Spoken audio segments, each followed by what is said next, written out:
panahong siya ay hari, masiglang kanyang pagbati. Mahigpit ang hawak ng mga daliri, at ang lakad na may matuwid. Mahusay ang kanyang talumpati, makisig kung siya'y magdamig.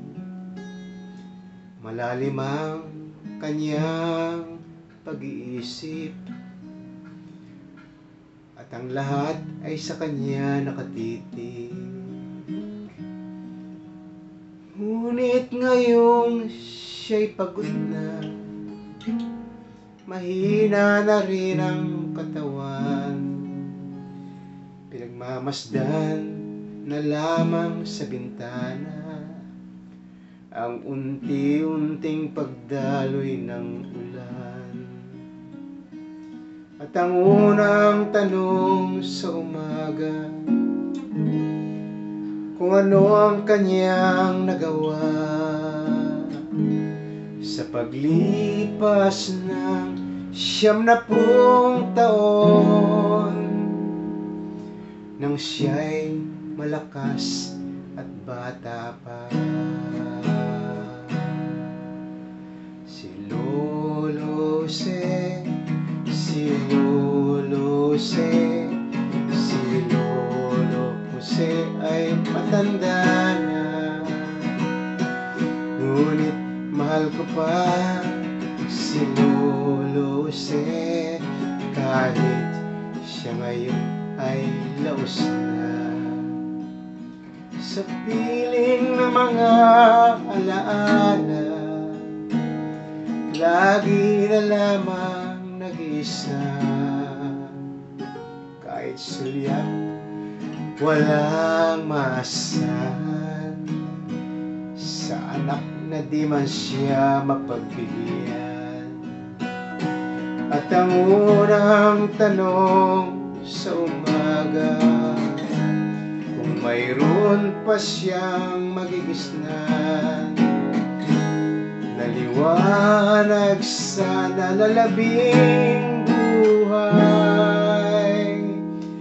Ngayon siya'y matanda at laos na.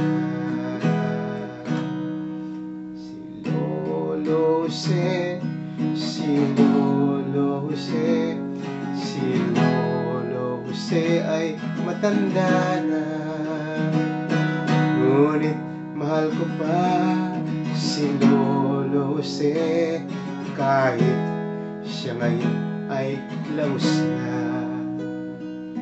Sa dilim ng kanyang pag-asa, maghapon na lang nakabantay, kung kanyang matatanaw pang hiwaga, na hindi malimot ng nakaraan.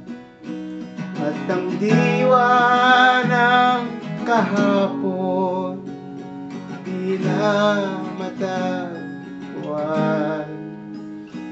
at ang sinag ng umaga dinaanan ng ulan.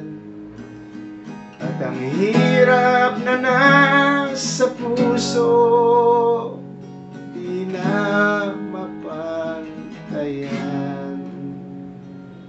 Kung maaari lang